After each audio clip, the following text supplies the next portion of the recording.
तो दोस्तों आज मैं एक्सप्लेन करने वाला हूँ नेटफ्लिक्स पे हाल ही में रिलीज करी गई एक बहुत ही बढ़िया super natural horror Spanish movie को, जिसका नाम है फिनोमिना। मूवी के अंदर एग्जॉर्सिज्म दिखाया गया है, डीमन दिखाया गया है, विच हंटिंग वगैरह दिखाई गई है। तो आपको देखने में काफी मजा आने वाला है। यहाँ पर वीजा बोर्ड का भी इस्तेमाल होगा, साइंस का भी इस्तेमाल होगा, तो बहुत ही बढ़िया मूवी होने वाली है। तो चलिए अब बिना किसी देरी के चलते हैं सीधा वीडियो की तरफ। तो कहानी की शुरुआत होती है साल 1998 यानी कि 1998 में, जहाँ पर फादर पेलोन एक पैरानॉर्मल केस के लिए अपनी रेगुलर जगह मैड्रिड के एक बार में आए हुए थे। केस को डिस्कस करने के लिए वो अपने हेप्टा ग्रुप्स के मेंबर्स का इंतजार कर रहे होते हैं। वहीं दूसरी तरफ सेग्रारियो, जो कि उसी ग्रुप की मेंबर होती है, वो उस बार में जाने के लिए तैयार हो रही थी। तभी अचानक से ही उसके लेट हस्बैंड कार्लोस की फोटो अचानक से नीचे गिर जाती है। अब इसके बाद में सेग्रारियो फादर के पास पहुँचती है, जो की उसे वहाँ पर मौजूद पाब्लो से इंट्रोड्यूस करवाते हैं, जो कि उनके फिजिसिस्ट गेरार्डो का स्टूडेंट होता है। और वो पैरानॉर्मल एक्टिविटीज के पीछे साइंटिफिक रीजन सीधे कहें तो एक लॉजिक को ढूंढा करता था। पाब्लो एक साइंस स्टूडेंट होने के बावजूद भी सेग्रारियो का काफी बड़ा फैन था। जिसके बाद में टेबल पर बैठी हुई सेग्रारियो फादर को बताती है कि कार्लोस ने उसे आफ्टर लाइफ से कांटेक्ट करने की कोशिश करी है, क्योंकि उसकी तस्वीर अपने आप नीचे गिर गई। साथ ही साथ कार्लोस, जो कि आफ्टर लाइफ पर भरोसा रखा करता था, उसने अपनी बीवी से ये प्रॉमिस भी किया था कि मरने के बाद वो उसको एक कोड या फिर किसी भी जरिए से मिलने आएगा। तो सेग्रारियो को यहाँ पर ये लग रहा था कि शायद उसके हस्बैंड की स्पिरिट ने उससे कांटेक्ट बनाने की कोशिश करी है। लेकिन फादर को उसकी इन बातों पर भरोसा नहीं होता और वो उससे अपने पास्ट से बाहर निकलकर प्रेजेंट में जीने के लिए कहते हैं। जिसके बाद में सेग्रारियो उनके बाकी मेंबर्स पैज और ग्लोरिया के बारे में पूछती है। जिसके बाद में वो पैज को फोन लगाते हैं, जो कि अपने ग्रैंड किड्स के साथ में खेल रही थी। पैज को फोन लगाकर वो उसे तुरंत ही डिनर पर आने के लिए कह देते हैं। खैर अब यहाँ पर वो एक फाइल के बारे में डिस्कस करना शुरू करते हैं, जिसकी ब्रीफ देते हुए फादर पास ही के एक एंटीक स्टोर के बारे में बोलते हैं, जिसमें कि 10 साल पहले एक वायलेंट क्राइम हुआ था। उसी एंटीक स्टोर के ओनर ने फादर को कुछ पैरानॉर्मल एक्टिविटीज के चलते कॉल भी किया था। फादर को कॉल के दौरान वो काफी परेशान भी लग रहा था, लेकिन ये सब तो हेप्टा ग्रुप के लिए काफी नॉर्मल बातें थी। लेकिन जब फादर ने उस एंटीक स्टोर के फ्लोर प्लान पर जाकर चेक करा था, तो उनका पेंडुलम उनके हाथ से उड़ने लगा था, जो कि एक स्ट्रॉन्ग स्पिरिट होने का सबूत था। अब इसी बीच किसी रेस्टोरेंट के अंदर ग्लोरिया एक आदमी के साथ डेट पर आई हुई थी, लेकिन जैसे ही उस आदमी को पता चलता है कि ग्लोरिया हेप्टा ग्रुप की मेंबर है और एक साइकिक है, तो उसी पल वो वहाँ से चला जाता है, जो कि मेरे ख्याल से उसने बहुत ही सही काम किया था। खैर अब इन सब बातों से डिप्रेस होकर ग्लोरिया तबीयत खराब होने का बहाना करके मीटिंग में रात को आने के लिए मना कर देती है। अब ग्लोरिया के मना कर देने की वजह से उन लोगों को अपनी मीटिंग सुबह तक के लिए पोस्टपोन करनी पड़ती है। लेकिन फिर भी क्यूरियोसिटी के चलते फादर अकेले ही उस एंटीक स्टोर की तरफ निकल पड़ते हैं। एंटीक स्टोर में पहुंचकर वो वहाँ की केयर टेकर से मिलते हैं, जिसके पति का देहांत 10 साल पहले ही हो गया था। उनका वहाँ पर मर्डर किया गया था और इसलिए वो वहाँ पर अपनी बेटी उसानिता के साथ में अकेले ही रहती थी। खैर कुछ देर फादर से बात करने के बाद वो उन्हें एंटीक स्टोर की चाबी भी दे देती है, जिसके बाद में फादर अकेले ही उस एंटीक स्टोर में अपनी इन्वेस्टिगेशन शुरू कर देते हैं। वहाँ पर पहुँचते ही उन्हें पैरानॉर्मल पावर्स महसूस होती हैं और फिर अचानक से अंधेरा होते ही एक इनविजिबल फोर्स उनको पकड़ लेती है, जिससे कि वो वहीं पर बेहोश हो जाते हैं। अब अगली सुबह टीवी पर उनके ग्रुप के पुराने केसेस के बारे में एक डॉक्यूमेंट्री शो की जा रही थी और हम देखते हैं कि सेग्रारियो, पैज, ग्लोरिया और उनका फिजिसिस्ट गेदार्डो एक कैफे में बैठे हुए थे। अब वहाँ पर ये चारों इकट्ठा होने के बाद पास के ही हॉस्पिटल में पहुँचते हैं, जहाँ पर फादर को एडमिट करवाया गया था और उनकी हालत काफी नाजुक थी। अब फादर की ऐसी हालत देखकर सेग्रारियो सबसे ज्यादा दुखी होती है, क्योंकि उसके पति की मौत के बाद उसे फादर ने ही संभाला था और वो तय कर लेती है कि फादर के साथ हुए हादसे को वो पता कर लेगी, यानी कि ऐसा क्या हुआ है वो सब कुछ पता लगाने वाली थी। इसके बाद वो सब कार में बैठकर उसी एंटीक स्टोर की तरफ निकल पड़ते हैं। लेकिन गेदार्डो की जगह उनके साथ पाब्लो आया हुआ था, क्योंकि गेदार्डो फादर के पास रुक गया था। अब कार में बैठी हुई सेग्रारियो अपने काम करने के तरीके के बारे में पाब्लो को बताती है। उन्हें कोई भी पैरानॉर्मल फिनोमिना को पहचानने के लिए पहले सारे नॉर्मल फिनोमेनास को देखना पड़ता है, क्योंकि कोई भी पैरानॉर्मल फिनोमेना फिजिक्स के लॉस को फॉलो नहीं करता है और कोई भी अनएक्सप्लेनेबल सिचुएशन में उन्हें अपने गैजेट्स का भी इस्तेमाल करना पड़ता है। जिसके बाद पाब्लो के पास रखी हुई गेदार्डो की रिपोर्ट से उनको ये पता चलता है कि साल 1538 में वो एंटीक स्टोर वाली जगह पूरी तरह जल गई थी। जिसके बाद एक इटालियन ट्रेडर ने अपना घर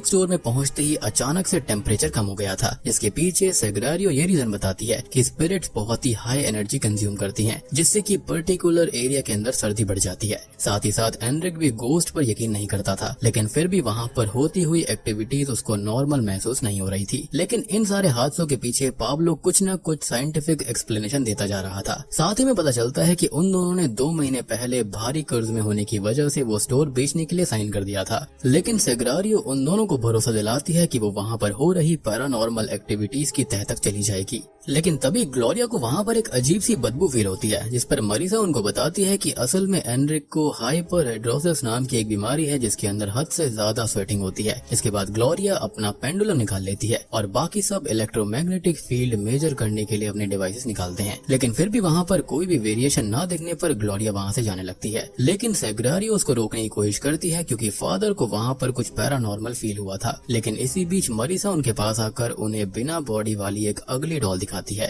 जो कि वहाँ पर अचानक से ही प्रकट हो गई थी। साथ ही में सेग्रारियो किसी तरह ग्लोरिया को वहाँ पर रुकने के लिए मना लेती है। अब वापस रूम में आने के बाद में सेग्रारियो किसी भी एबनॉर्मल एक्टिविटी को डिटेक्ट करने के लिए ग्लोरिया से उसके ग्लास बॉल को इस्तेमाल करने के लिए कहती है, जिससे कि स्पिरिट्स और रियल वर्ल्ड के बीच एक बॉर्डर फॉर्म हो जाता है। अब एनरिक और मरीसा उनको बताते हैं कि उनकी काफी सारी चीजें जैसे कि अकाउंटिंग बुक, चाबियां, मोहरे वगैरह लगातार गायब होते जा रहे हैं। अब ग्लोरिया अपनी बॉल निकालने के बाद ध्यान लगाना शुरू करती है, जिसके तुरंत बाद ही दूसरे कमरे से उनको एक आवाज आती है। अब उस कमरे में पहुंचकर उनको एक सीलन आई हुई बेहाल दीवार दिखाई देती है, जिसके बाद मरीसा उनको बताती है कि पैरानॉर्मल एक्टिविटीज की वजह से उसने एंटीक स्टोर की कई फोटोज भी ले रखी हैं। जब सेग्रारियो उन फोटोज को कमरे में रखी चीजों से मैच करती है तो उसे वहाँ पर काफी डिफरेंसेस दिखाई देते हैं। साथ ही में मरीसा उनको बताती है कि फादर भी उन्हें वहीं पर बेहोशी की हालत में मिले थे। बिल्कुल तभी उस कमरे का झूमर भी हिलना शुरू हो जाता है। पाब्लो जब इस जगह की फ्रीक्वेंसी चेक करता है तो उसे फ्रीक्वेंसी में काफी डिफरेंसेस दिखाई देते हैं। साथ ही में स्ट्रेस की वजह से एनरिक के बाल झड़ना भी शुरू हो गए थे। लेकिन पाब्लो तब भी इसे एक पैरानॉर्मल एक्टिविटी मानने को तैयार नहीं था। लेकिन तभी पैस को अपने कैमरे से फुटेज लेते टाइम ग्लोरिया की डेमोनिक फॉर्म दिखाई देती है, जिसके फौरन बाद उसके कैमरे का लेंस चटक जाता है। जिसके बाद स्पिरिट से बात करने के लिए फाइनली उनको अपना वीजा बोर्ड निकालना पड़ता है। अब वीजा बोर्ड की मदद से स्पिरिट उन्हें अपना नाम बता देती है, जो कि क्विमी था। जिसके बाद ग्लोरिया पाब्लो को अकेले ही वीजा बोर्ड कंट्रोल करने को दे देती है। थोड़ी देर के बाद में वीजा बोर्ड का डायल अपने आप हिलने लगता है और ग्लोरिया के ज्यादा सवाल पूछने की वजह से वो स्पिरिट उस डायल को गुस्से में फेंक देती है,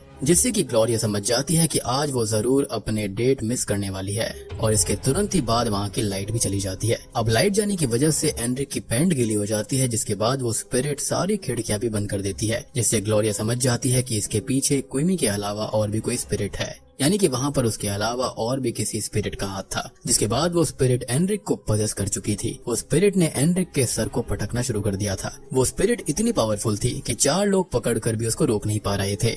लेकिन होता यह है कि सेग्रारियो उसको एक लात मारकर बेहोश कर देती है और ग्लोरिया यहाँ पर सेग्रारियो को गिरते हुए झूमर से भी बचा लेती है। जिसके बाद वहाँ पर अपने आप म्यूजिक बजना शुरू हो जाता है और म्यूजिक के बंद होते ही एनरिक उनके सामने फिर से उठ खड़ा होता है, जो कि अब भी पजेस्ड हालत में था। लेकिन वो जो स्पिरिट उसके अंदर थी वो ग्लोरिया को धमकी देती है, जिसके बाद में वो वहीं पर बेहोश हो जाता है। खैर अब इन सब के बाद में ये गोस्ट हंटर जो होते हैं वो मरीसा और एनरिक को कार में बैठाकर घर भेज देते हैं। अब उनको घर भेज देने के बाद में सेग्रारियो पाब्लो को बताती है कि आज तक ग्लोरिया ने किसी को भी पहली बार में वीजा बोर्ड अकेले इस्तेमाल करने नहीं दिया है। साथ ही में ग्लोरिया पाब्लो को बताती है कि पाब्लो को अपने आप को प्रोटेक्ट करने की जरूरत है, क्योंकि उसके पास एक स्पेशल गिफ्ट है। वो पाब्लो को जाने को भी कह देती है, क्योंकि वहाँ पर रहना उसके लिए खतरनाक हो सकता था।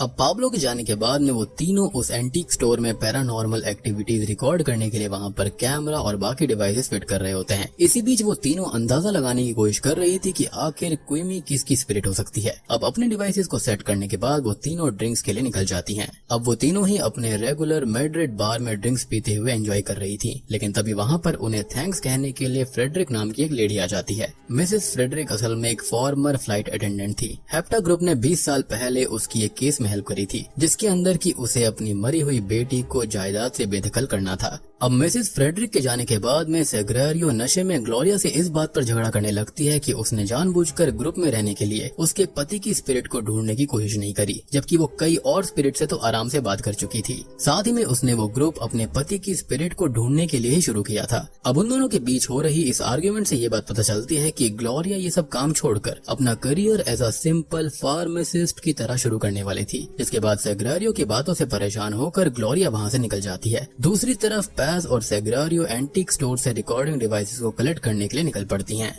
यहाँ पर पैज तो कैमरा वगैरह को उठाने स्टोर में चली जाती है, वहीं पर सेग्रारियो को बालकनी में उसानीता की हेयर क्लिप पड़ी हुई मिल जाती है, जिसे देखने के बाद में वो जल्दी से उसानीता से मिलने जाती है। इसलिए वो फौरन केयर टेकर से दरवाजा खुलवाती है और उसको बताती है कि वो उसकी बेटी से मिलना चाहती है। वो केयर टेकर पहले तो सेग्रारियो से मना कर रही थी, लेकिन वो किसी तरह से भी उसको कन्विंस कर लेती है। जिसके बाद में उसानीता के कमरे में पहुंचकर सेग्रारियो देखती है कि उसके कमरे में काफी डॉल्स रखी हुई थी और उसानीता ने एक अजीब टाइप की जैकेट पहनी हुई थी, जिससे उसकी पूरी बॉडी कवर्ड हो रखी थी। अब सेग्रारियो को उसानीता के रूम में एंटीक स्टोर में मिली हुई डॉल का शरीर मिल जाता है और उसानीता से उस डॉल के बारे में वो पूछती है। खैर वो बताती है कि उसकी उस डॉल की ऐसी हालत उसके क्विमी नाम के बॉयफ्रेंड ने की है, जो कि हमेशा रुककर उसे हाय जरूर कहकर जाता है। अब उसानीता आगे उसको बताती है कि जब भी उसकी मॉम उसे हर्ट करती थी तब वहाँ पर क्विमी उससे मिलने आता है। इसी बीच सेग्रारियो रूम के अंदर एक क्विमी नाम के एक लड़के का पोस्टर भी देखती है, जिसे देखकर ऐसा लग रहा था कि क्विमी उसानीता का एक इमेजिनरी फ्रेंड था।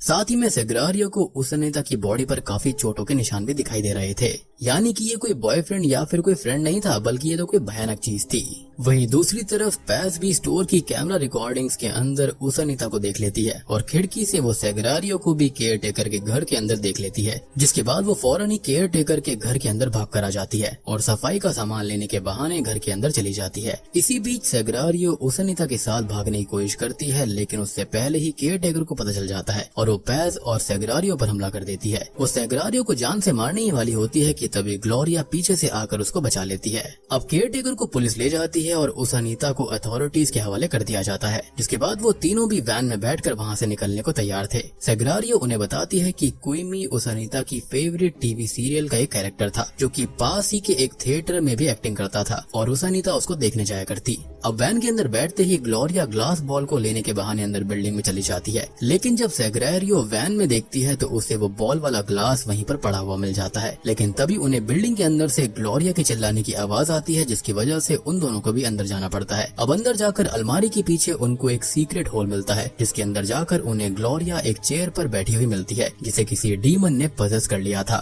और ये जो डीमन होता है वो उसानीता के वहाँ से जाने की वजह से खुश नहीं था। उस डीमन को उसके साथ खेलने में मजा आया करता था। जिसके बाद वो इविल स्पिरिट वहाँ पर खिड़कियों को खोल देती है, जिससे कि उस बेसमेंट में बारिश के पानी की वजह से बाढ़ आने लगती है। उसके बाद में पानी के अंदर कुछ विचेस के कंकाल भी निकल कर आते हैं, जिन्होंने अपनी सोल्स को इविल स्पिरिट्स को बेच दिया था या फिर विचक्राफ्ट के नाम पर उनका खून कर दिया गया था। साथ ही में वो इविल स्पिरिट ग्लोरिया की बॉडी में एक मोटी सी सुई चुभा कर दिखाती है कि बॉडी के अंदर बिल्कुल भी इंसानियत नहीं बची। लेकिन पैज जल्दी से इविल स्पिरिट के अंदर मौजूद ग्लोरिया को फादर की याद दिलाती है, जिससे कि ग्लोरिया की स्पिरिट फादर की स्पिरिट के पास पहुंच जाती है। उस इविल स्पिरिट ने फादर को भी कैद करके रखा हुआ था। अब फादर यहाँ पर उसे अपने गिफ्ट का सही इस्तेमाल करने की नसीहत देते हैं। वहीं दूसरी तरफ वो इविल स्पिरिट सेग्रारियो को उसका पति बनकर सेड्यूस कर रही थी। पैज उसको बहुत रोकने की कोशिश करती है, लेकिन सेग्रारियो स्पिरिट की बातों में आकर उस पर यकीन कर लेती है। लेकिन मौका मिलने पर वो स्पिरिट सेग्रारियो पर हमला करने ही वाली होती है। तभी पैज उसे रोक लेती है और ग्लोरिया को बार बार होश में लाने की कोशिश करती है, लेकिन ग्लोरिया आउट ऑफ कंट्रोल होकर जोर जोर से अपना सर टेबल में मारने लगती है। लेकिन इसी बीच फादर किसी तरह से उस इविल स्पिरिट को अपने अंदर लेकर किसी तरह ग्लोरिया को बचा लेते हैं। अब ग्लोरिया के होश में आने के बाद में सेग्रारियो की मदद से पैज किसी तरह उन दोनों के साथ खुद को भी उस बेसमेंट से सेफली बाहर निकाल लेती है। जिसके बाद में गेदार्डो उनके पास आकर उन्हें फादर की डेथ की न्यूज सुनाता है, जिसको सुनकर वो तीनों काफी दुखी हो जाती हैं। यानी कि अब आपको समझ में आया होगा कि यहाँ पर फादर ने अपना सैक्रिफाइस दे दिया इनको बचाने के लिए। जिसके बाद कैफे में गेदार्डो उनको बताता है कि वो इविल स्पिरिट एक मैनुअल इसिद्रो नाम के प्रीस्ट की थी, जिसकी चर्च पूरी तरह से जल गई थी। लेकिन उसके बाद में उसे एक छोटी जगह पर छोटी पोजीशन के साथ ट्रांसफर कर दिया गया, जिससे कि वो अपनी विच हंट की प्रैक्टिस नहीं कर पा रहा था। लेकिन वो पियर दे लांक्रे नाम के विच हंटर से काफी इंस्पायर्ड था, जो कि 81 औरतों को विच हंट के नाम पर मार चुका था। लेकिन उसके कामों की वजह से मैनुअल को एक सीक्रेट ट्रेल में जला दिया जाता है और मरने के बावजूद भी उसे अभी लांक्रे को पीछे छोड़ने के लिए 3 और विचेस को मारना था। इसलिए उसने ग्रुप की तीनों लेडीज को इकट्ठा करने के लिए ग्लोरिया को पजेस किया। यानी कि उसने शायद से 79 लड़कियों को ऑलरेडी मार दिया था। उसे और तीनों को मारना था उस विच हंटर को पीछे छोड़ने के लिए। यानी कि वो पूरी तरह से क्रेजी था। जिसके चलते वो खुद ही इविल स्पिरिट में तब्दील हो गया, या फिर ये कहें कि एक डीमन के अंदर। लेकिन फाइनली इन तीनों ने उस डीमन को हरा दिया था और उसका मकसद भी पूरा नहीं हो पाया। अब इस कहानी को सुनने के बाद में वो सब फादर के नाम पर चीयर्स करते हैं और जाम पीते हैं, क्योंकि उन्होंने उनकी मदद करी थी। साथ ही में अब ग्लोरिया कभी भी ये हेप्टा ग्रुप नहीं छोड़ने वाली थी। उसने फैसला कर लिया था कि वो यहीं पर रहेगी और यही काम करने वाली है। और बूम, इसी के साथ में ये मूवी यहीं पर खत्म हो जाती है। तो दोस्तों, ये थी नेटफ्लिक्स के ऊपर रिलीज करी गई फिनोमिना फिल्म की कहानी। उम्मीद करता हूँ कि आपको ये एग्जॉर्सिज्म विच हंटिंग वाली चीज पसंद आई होगी। मूवी का कॉन्सेप्ट थोड़ा सा डिफरेंट था। यहाँ पर एक केस को दिखाया गया है। और बात करें मैनुअल की स्पिरिट यानी कि इस डीमन के बारे में, तो उसने उस अनीता को फंसाया था उसके फेवरेट कैरेक्टर को प्ले करके, और उसके साथ में वो गंदी हरकतें कर रहा था। शायद से वो उसकी भी जान लेना चाहता था, लेकिन यहाँ पर हेप्टा ग्रुप ने आकर उसको फाइनली बचा लिया। और यहाँ पर जो सबसे बड़ा सैक्रिफाइस किया था वो फादर ने किया था, यानी कि यहाँ पर अच्छे फादर्स भी होते हैं। तो उम्मीद करता हूँ कि आपको ये वीडियो और मूवी पसंद आई होगी। पसंद आई है तो वीडियो को लाइक कर देना, चैनल के ऊपर नए हैं तो सब्सक्राइब कर लीजिए, और अगर आपको कोई डाउट है तो आप कमेंट सेक्शन के अंदर पूछ सकते हैं। तो मैं आप सबको मिलता हूँ अगली वीडियो के साथ में, तब तक के लिए।